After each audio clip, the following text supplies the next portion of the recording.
Une découverte que beaucoup pensaient impossible a apporté un éclairage nouveau sur le mystère du tombeau du roi Salomon, ouvrant un chapitre de l'histoire qui pourrait à jamais changer notre façon de percevoir l'une des figures les plus emblématiques de la Bible. Le roi Salomon demeure l'une des figures les plus énigmatiques de l'histoire. Il régna sur l'ancien Israël à son apogée, de 970 à 931 avant notre ère, tissant sagesse et richesse dans la trame de son royaume comme un maître artisan filant l'or dans l'étoffe. Fils du légendaire roi David, il monta sur le trône à seulement 12 ans et porta la puissance d'Israël de l'Euphrate jusqu'aux confins de l'Égypte. Sa véritable force résidait dans sa sagesse légendaire. L'épisode des deux mères réclamant le même enfant, qu'il proposa de couper en deux, révéla la vraie mère et sa profonde compréhension de la nature humaine. Sous son règne, Jérusalem devint une métropole éblouissante. Son chef-d'œuvre, le premier temple, érigé en 7 ans, resplendissait d'or, de pierres précieuses et de cèdre du Liban, au point d'être compté parmi les merveilles du monde antique. Sa réputation attira des visiteurs de contrées lointaines. La reine de Saba, venue avec des caravanes chargées d'or, d'épices et de gemmes, déclara que sa sagesse dépassait les récits les plus grandioses. Salomon fut aussi un écrivain prolifique à qui l'on attribue 3000 proverbes et 1005 chants. Les livres bibliques des proverbes, de l'Ecclésiaste et du Cantique des Cantiques portent son nom, bien que leur origine précise reste débattue. Les mines de cuivre de Timna témoignent de son sens aigu des affaires, des opérations minières sophistiquées ayant rapporté une immense richesse. Sa flotte vogua vers l'insaisissable Ophir, revenant avec des biens exotiques et des trésors inédits. Mais ces dernières années furent marquées par ses 700 épouses et 300 concubines, qui introduisirent des cultes étrangers et épuisèrent les ressources du royaume. Malgré ses complexités, son influence résonne encore. Son nom est synonyme de sagesse, de richesse et de pouvoir magique dans les traditions juives, chrétiennes et islamiques, et le légendaire sceau de Salomon aurait commandé des forces surnaturelles.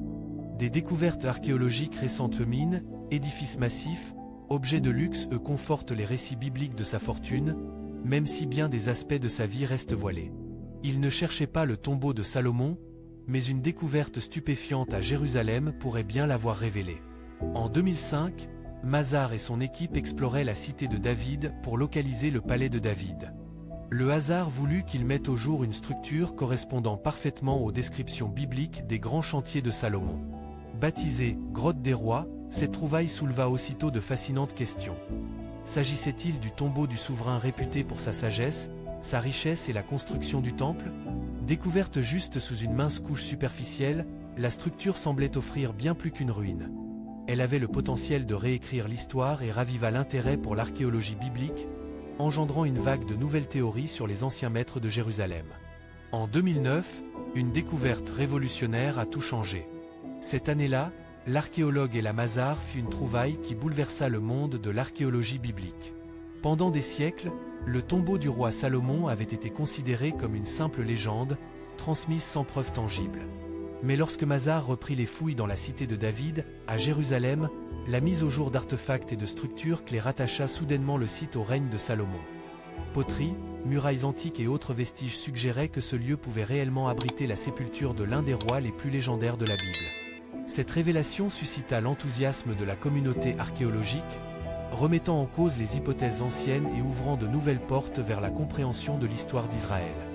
Une autre découverte incroyable fit apparaître à Jérusalem une muraille massive datée du Xe siècle avant notre ère, la période exacte du règne de Salomon. C'était la première preuve matérielle d'une structure correspondant aux descriptions bibliques de ces grands projets de construction. S'élevant jusqu'à 4 mètres de haut et remarquablement préservée, la muraille poussa Mazar à avancer une hypothèse audacieuse. Seul David ou Salomon pouvaient disposer des ressources et de l'ambition nécessaires pour réaliser un tel ouvrage. Cette découverte offre un lien concret entre récits bibliques et monde physique, susceptible de confirmer la grandeur du règne de Salomon d'une manière qu'aucun texte ancien ne pouvait garantir. Contrairement à nombre de ses collègues, Mazar voyait dans la Bible un guide précieux. Pour elle, les textes n'étaient pas de simples mythes mais des éléments essentiels du puzzle. Cette ouverture d'esprit lui permit d'établir des connexions ignorées par d'autres. En fouillant toujours plus profondément la cité de David, elle découvrit des vestiges qui semblaient correspondre exactement aux descriptions bibliques. Vastes murailles, poteries et autres preuves matérielles indiquant que le grand roi avait bel et bien marqué Jérusalem. Le véritable choc survint lorsqu'un segment monumental de mur fut mis au jour dans la grotte des rois. Son ampleur et sa complexité révélaient une construction exceptionnelle qui ne pouvait être attribuée qu'à un grand roi d'Israël, David ou Salomon. Datée au Xe siècle avant notre ère, elle correspondait parfaitement à la chronologie biblique. Durant des siècles, historiens et archéologues avaient débattu de l'exactitude des récits sur Jérusalem. Cette muraille pouvait-elle être la preuve tangible confirmant le règne de Salomon? Le mystère continue de fasciner.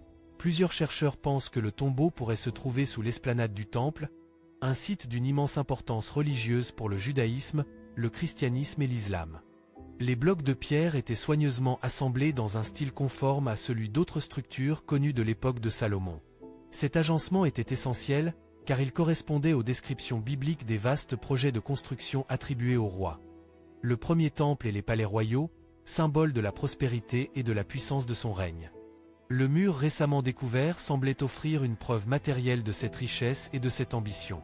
El-Amazar proposa audacieusement que, vu sa taille et sa qualité d'exécution, l'ouvrage ne pouvait avoir été érigé que sous le règne de David ou de Salomon, aucun autre souverain de l'époque ne disposant des ressources ni de la main-d'œuvre nécessaire pour mener à bien une telle entreprise. Cette découverte souleva aussitôt la question. Le mur faisait-il partie du palais de Salomon ou d'un ensemble plus vaste? Peut-être le complexe du temple qu'il bâtit à Jérusalem? Associé aux autres artefacts exhumés, il renforçait la théorie d'une présence physique du royaume de Salomon dans la cité de David, offrant un lien tangible entre la Bible et la réalité historique et ravivant la quête de son tombeau perdu. Malgré ces découvertes spectaculaires, la sépulture de Salomon demeure introuvable. Aurait-elle été perdue dans l'histoire mouvementée de Jérusalem? Certains pensent qu'elle a été dissimulée ou détruite au cours des invasions successives. Les batailles et les sièges ont parfois effacé les traces du passé. La tombe a-t-elle été cachée pour la protéger ou anéantie lors d'un épisode violent? Quoi qu'il en soit,